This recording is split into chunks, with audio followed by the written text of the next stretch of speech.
Hello and welcome to Case Management 200, How to Complete a Case Plan, Enter Client Notes, Incidents, File Attachments, and Utilize ResourcePoint.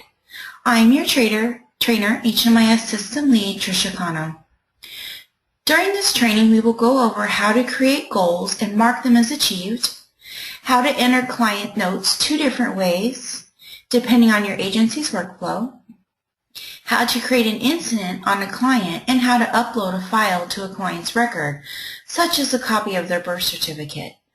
We will give a brief demonstration of ResourcePoint and the 211 Arizona website for finding resources for your client's unmet needs.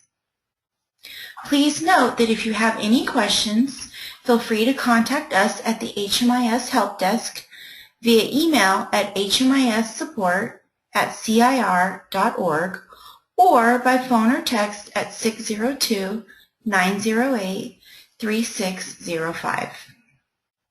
Thank you, and let's get started with how to create an electronic case plan or service plan for your client in HMIS. Once you log into the system, you should get into Enter Data As mode if necessary for your workflow. So in this case, I'm going to get into Next Step. And then you should also get into backdate mode if needed. So if you're putting in a goal, but you actually met with the client a few days ago, you should backdate to the date that the goal was actually decided on. So just for training purposes today, I'm going to go ahead and backdate to March 1st, like about a month ago.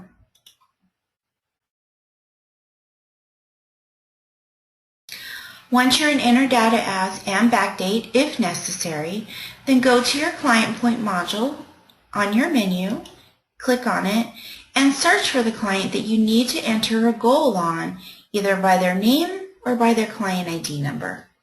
So I'm going to use ID number today because we're just using a test client for training. Before you actually create their very first case plan or goal, it's a good idea to go ahead and add yourself as their case manager. So once you're on the client record, locate the tab that says Case Managers and click on it. Once you click on this tab, you'll have the option to add Case Manager. So click this button,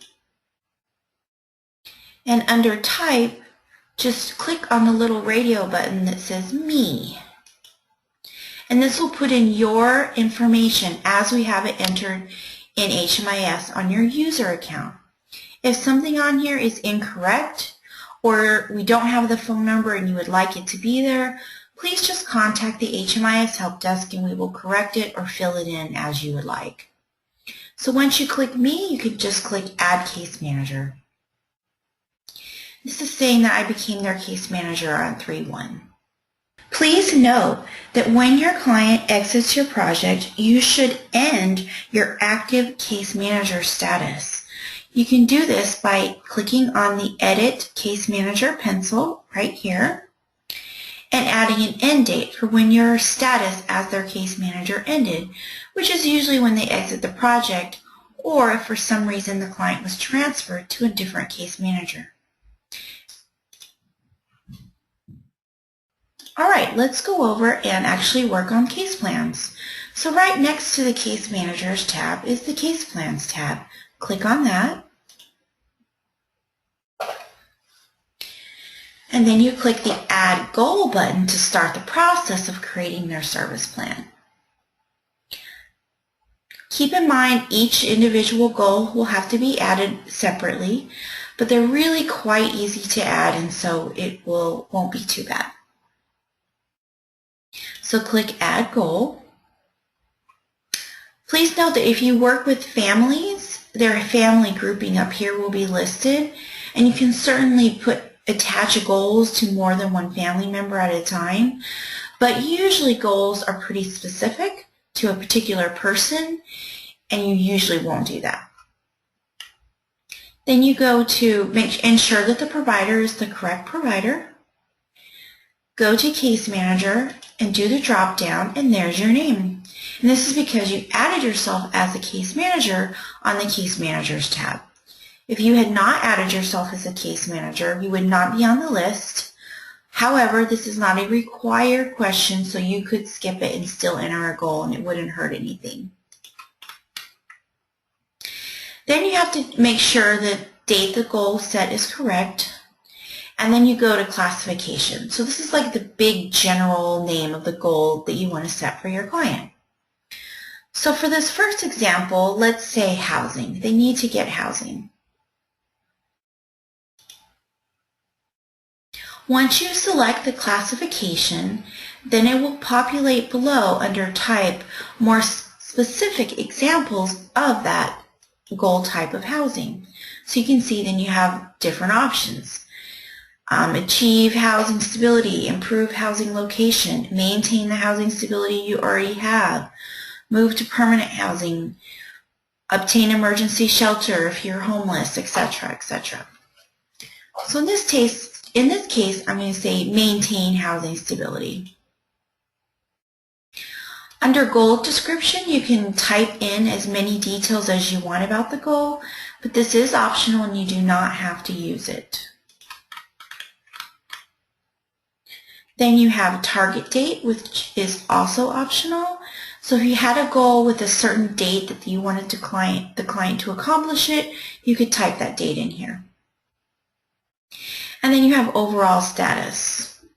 Well, we're just setting the goal right now, and they're going to work on it. So we're going to say it's in progress.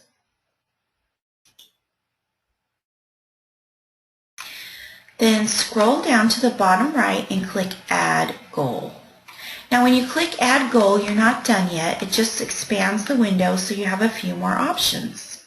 So you see you have case notes, action steps, or service items. Case notes are a way that you can enter case notes on your client, and I'm going to demonstrate that in just a few minutes. Action steps is you can be even more detailed about the smaller steps the client would need to take to get to the big goal. And then the service items is usually not utilized through the goal, so don't worry about that section. Now I'm going to go up and I'm going to demonstrate how to add a case note because some agencies use this feature. If you wanted to add a client note regarding this particular goal, so you want to add a case note about housing, then you would click the Add Case Note button. Again, you can select your name from the drop-down feature if you added yourself as the case manager. So if you're going to use this feature of case notes within case plans, I would definitely recommend that you set yourself up as their case manager on the Case Managers tab. And then you just type in the body of your note.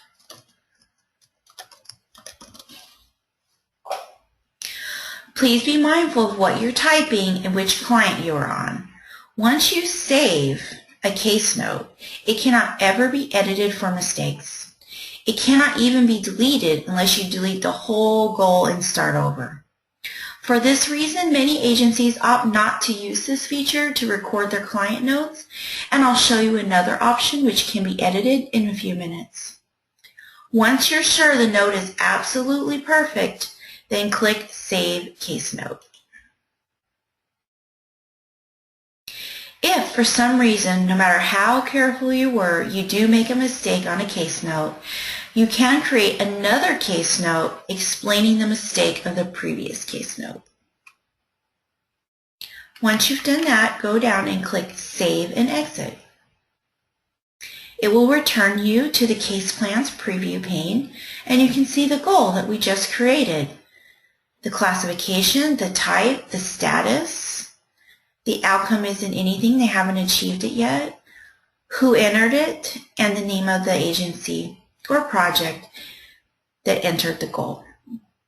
Keep in mind at your facility, this display might look a little bit different. This is somewhat customizable. And so if you want to change what displays or you want it to look like my demonstration today, please just contact the HMIS Help Desk and we can do that for you. All right, let's do one more goal just for practice, and I want to show you the follow-up feature this time. So click Add Goal again. Case Manager. This time we're going to use identification as the goal. And I'm going to say my client needs to get their driver's license. Also this time I'm going to set a target date. I'm going to say my client needs to get their driver's license within the next 2 weeks. So I'm going to say by March 15th, 2015, my client's going to get their driver's license. And this is an in-progress goal. Now, look at the bottom and you see this square. This is the follow-up feature. It is totally optional. You do not have to utilize it, but I'm going to show it to you in case you want to. Using this will create a reminder on your HMIS homepage of when you have things that you need to follow up on the client. So for instance, I'm going to say I'm setting this goal. They're going to go and get their driver's license within 2 weeks. And I want to be sure that I follow up with them in 2 weeks to make sure that they did this. So I'm going to say my projected follow-up date is the same day as their projected target date, 3/15/2015. Just typing in this date of when I want to follow up will create the reminder. So now I can click Add Goal and scroll to the bottom and click Save and Exit. So now you can see I have a second goal, identification, set on the same day. And you just keep going, clicking Add Goal until you have their entire case plan and or service plan built. If for some reason you need to print out your case plan because you need to put it in the client's record or you actually need their signature on it, there is the option of this Print a Case Plan button in the bottom left corner. You would click on it and it would give you options of what you want the printed out page to look like. All case plans or only ones within the date range, include closed goals on the printout, include action steps on the printout, and include signature lines on the printout. And then you would just click Print. Now I'm going to get out of backdate mode and go back to the home page and show you what this follow-up looks like. Once you're on the home page, if you look to the right, now you will see the follow-up list. And there's an item listed here, and this is the follow-up that we just created. Now it's saying it's past due because I had a follow-up of 3/15 and it's past that date. If it was not past due, it would give you a countdown of the number of days you have remaining until you needed to follow up. Here's your client ID number, and if you hover on it, it will tell you their name. And if you click on it, it will take you directly to their client record, like this. The main client record. Go back to home. The goal is where you attach the follow-up to, and if you hover on it, it will tell you the name of the goal, identification. And if you want to get this follow-up off your reminder list, you just click on Goal, and it will take you exactly to where you need to be. It'll open up the goal that the follow-up was attached to, which is identification. I'm going to say my client did obtain their driver's license, so not only am I going to show you how to turn the follow-up reminder off, but I'm also going to show you how to close out a goal. As soon as a client achieves a goal, you should close it. And or if they exit your project, you should close all the goals that may have still been opened at the time of their leaving. So I'm going to say that they did obtain their driver's license. So I'm going to go to Overall Status and change In Progress to Closed. The next option is, if it's closed, what was the outcome? So my outcome is going to be achieved. You can see there's other options here such as abandoned, the goal was revised, or it was only partially achieved. These are used if the client changed their mind, or like I said, if they exit the project before actually achieving the goal. In this case, I'm going to say they've achieved it, and to the right is where you put the date that they achieved their goal. Now I'm going to turn my follow-up reminder off by saying the follow-up was made yes. And these are optional, but you can put in the date that you did the follow-up. And you can put the outcome, again, that they achieved it. And then click Save and Exit. So now you can see on the case plan's preview pane that one of my goals is now closed and achieved, but the other one they're still working on. And I can go back to my home button and my home screen in HMIS and see that my reminder has now been removed from the list. All right. Now I'm going to show you the other option for how to add a client note in HMIS if you choose to do so. We call this AZ Client Notes. So let me get back on my client. AZ Client Notes are usually located on the Client Profile tab. If you scroll down, it's usually just underneath the demographics, AZ Client Notes, and this is a sub-assessment. You may see another sub-assessment just underneath this called Client Notes. Please do not use this feature unless your supervisor directs you to. You should be using AZ Client Notes. There are a few exceptions where AZ Client Notes are not located on the Client Profile tab.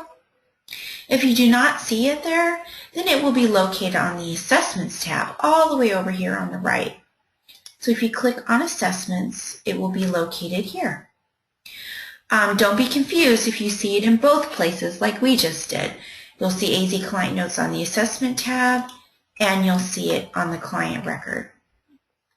It's the same sub-assessment no matter where you see it. You can use it in either place and it will work. So let's go ahead and add a pretend note. So locate AZ Client Notes and just click the Add button. Ensure that the date seen is the correct date and change it if necessary. And then type in the name of the staff person who's documenting the note. Be very sure that you fill out your full first and last name, because this is the client's record. And if you're no longer around, we need to know what your name was. No just first names only or nicknames. And type it the same exact way every single time. This is very important for reporting purposes. If you type your name different, if sometimes you call yourself John and then the next time you say Jonathan, it will skew the reporting that we have for case managers. So I'm going to type my name just as it actually should be, and I will type it the same exact way every time for reporting. Then you have your type of case note. Choose from the drop-down list. What kind of note is this? Is it a case management note? Are you closing out their record? Are you meeting with them and helping them with employment goals? Helping them with housing? Is it just their initial intake, etc., etc.? I'm going to say it's a case management note. Then put in the number of minutes that you met with them. Please use 15-minute increments. So if you met with a client for 7 or 8 minutes, please put 15.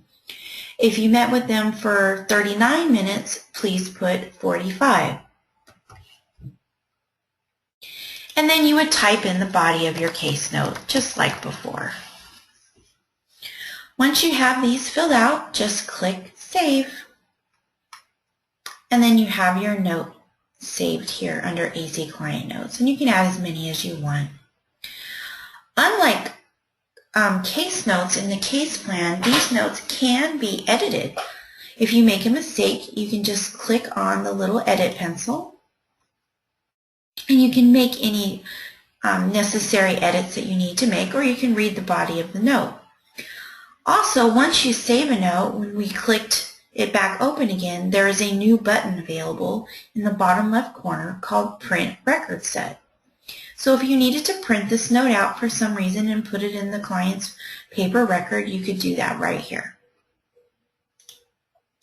You can also delete a note if you accidentally recorded it on the wrong client.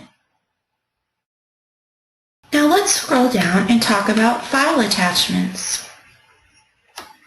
This can be used if you need to attach an important document to your client record, such as a copy of their identification, their birth certificate, any evaluations that may have been done on them, or releases of information from another agency.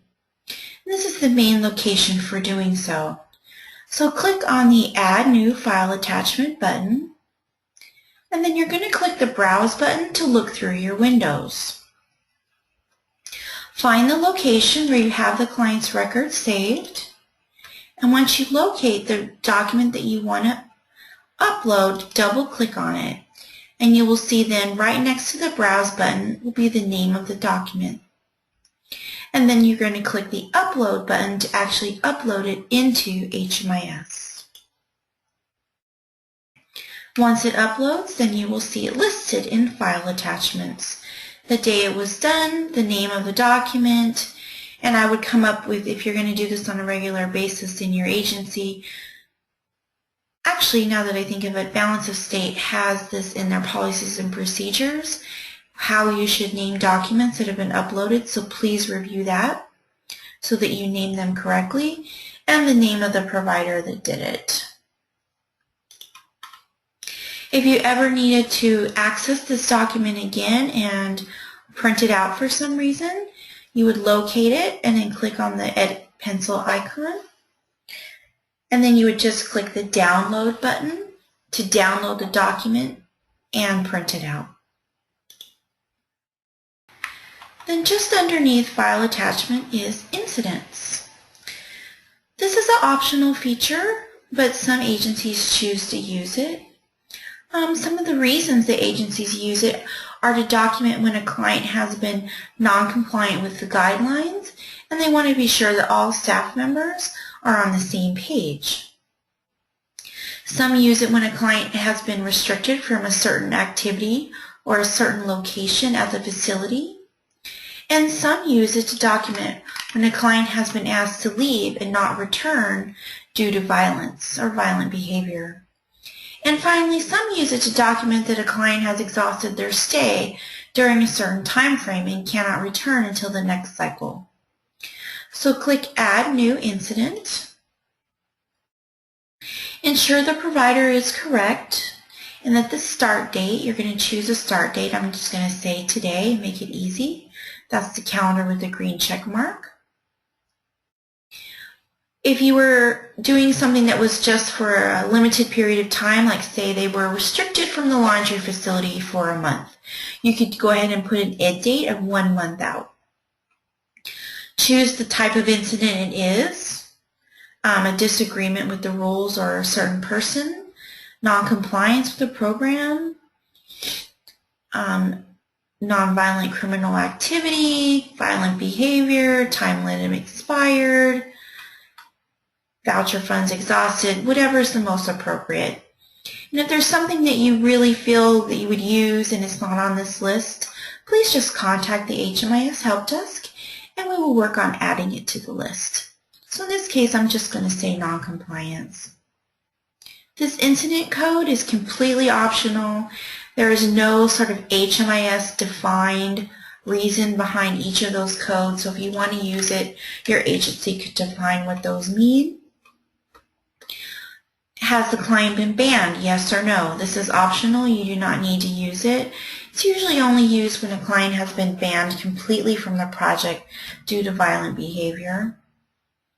Then you're going to put the name of the staff person that's documenting this incident. You can put the name of any particular sites the client has been barred from or particular areas. And you can put any other additional notes that you feel someone might need to know about this incident. And then you click Save. And you have an incident on the client record that everyone who has HMIS access and access to this client within your agency can see what happened. All right, and finally today, let's talk about ResourcePoint. And we're also going to talk about 211 Arizona. ResourcePoint in the Balance of State HMIS system is not a particularly robust resource database at this time, but you can definitely use it for searching for housing providers in your area. So let's try this. Click on ResourcePoint on your menu. and you'll have a search come up. And we're going to look for something. This is a client has a need, and I'm not sure, who I'm going to refer them to. Or I know where I'm going to refer them to, but I don't know the phone number. Things like that. So for this first example, let's just pretend that my client needs a food box or food of some sort, and I'm in Bisbee. So I'm going to search for food, and I'm going to open up this Show Advanced Options so I can say what part of Arizona am I in, or am I looking for this service. So I can start typing in the city, and it'll pull up, and you just select it from the list, and then scroll down and click Search. So like I said, food isn't a particularly robust data set in ResourcePoint for balance of state right now. But for example, Bisbee Coalition for the Homeless. If I wasn't sure what they provided or what other items they might help people with, I can always click on their name, and it will open up the actual provider profile, and I can see a description of what they do and what their phone number is and where they're located. Now let's do another example. Let's pretend like I already know the name of the agency that I'm looking for. I'm just not sure what their phone number is. So in this case, I'm going to say, I know I want to refer someone to Catholic Charities for supportive housing. So I'm just going to type in Catholic Charities. And I know I want the Flagstaff area. Yeah, if you hover, it'll do a little pop-up box for you. And then you can say Show Full Profile as well. And you can get the contact information and the location information, or even send an email based on this. And you can see those services they provide: shelter, supportive housing, homeless financial assistance programs, is rapid rehousing, homeless prevention, and outreach. For another example, let's go back. Let's say I want to refer someone for emergency shelter, but I'm not sure how to spell the name of the agency. I just know it starts with a C. So let's pretend like I want to refer someone to CARA, but I'm not sure how to spell the acronym of CARA or what the acronym even stands for. I just know it's called CARA, and I know I want to refer them to emergency shelter. So I could type in the keyword of emergency shelter and click search. And then down here under search results, you're going to see the alphabet. So if I knew the first letter of the agency that I'm looking for, I could type on it a C, and it would only show me agencies that start with the letter C. It can kind of help you narrow down your results. And once I do that, look at there, CARA is right at the top, and I could click on them and get the information I need if my client needs shelter. Be sure when you're done with the letter-specific option that you click All and turn it back to everyone again. You can also use the 211 Arizona website to search for resources and services for your client. It is actually a very robust database and has provider information for the whole state of Arizona. So this might be a better option at this time, especially if you're looking for non-housing related services such as mental health, food, and/or clothing. So I'm going to open another tab and go to the 211 Arizona website.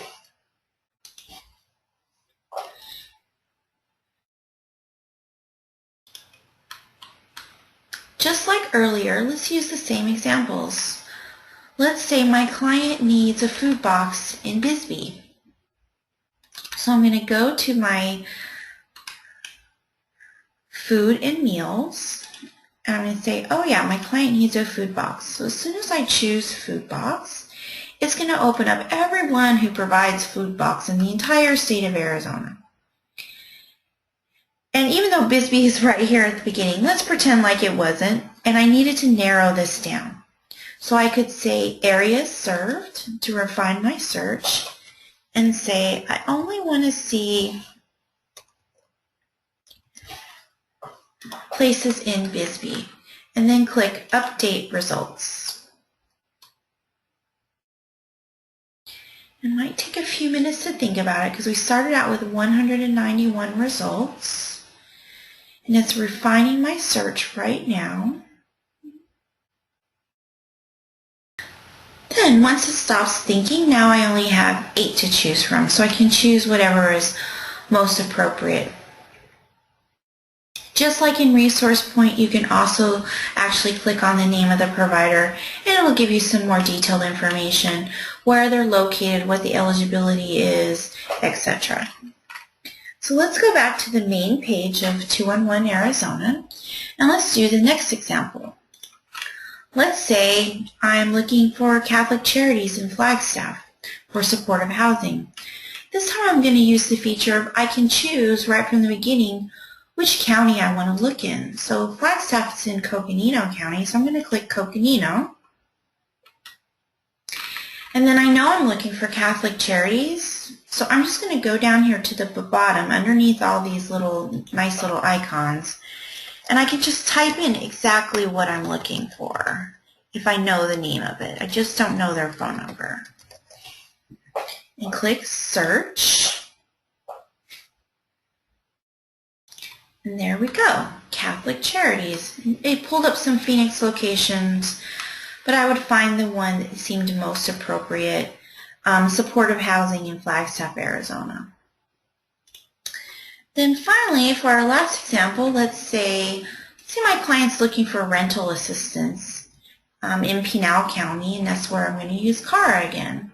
So go back to the main page of 211 Arizona. This time I'm going to say my client is looking for rental assistance. So let's see, that's probably under financial assistance. Sure enough, rent payment assistance.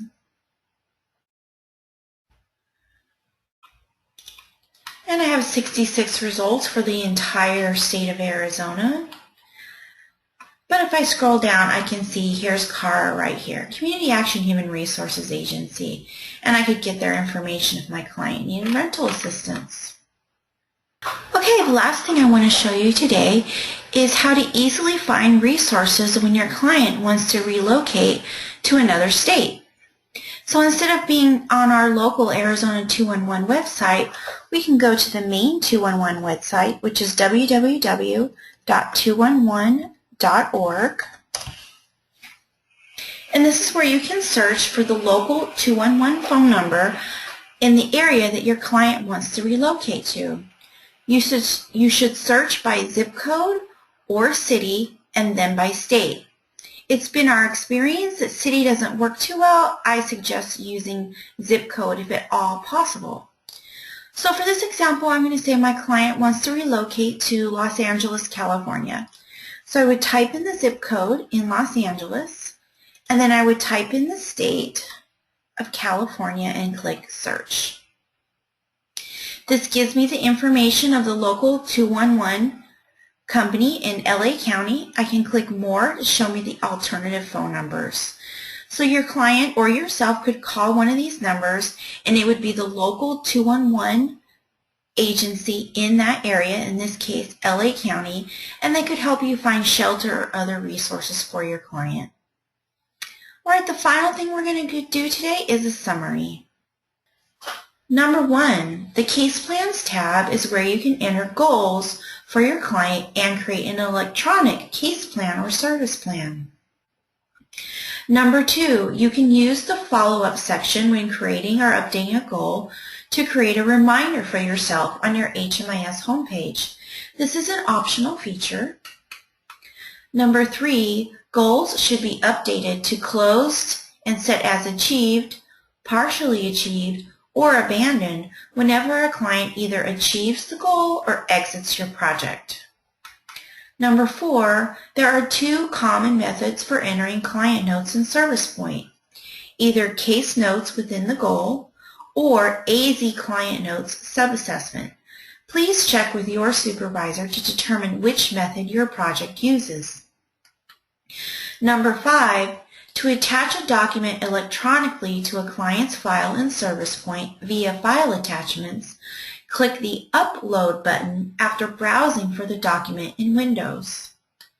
And number 6, incidents can be used to document a client's non-compliance, a ban from a particular location within the facility or the project or site itself, as well as an exhaustion of stay for a certain time period.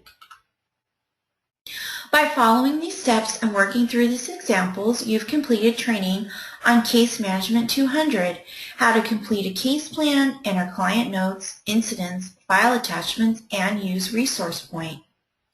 If you have any questions, please feel free to contact us at the HMIS Help Desk via email at hmisupport@cir.org or by phone or text at 602-908-3605. Thank you, and please refer back to your training confirmation email for further instructions.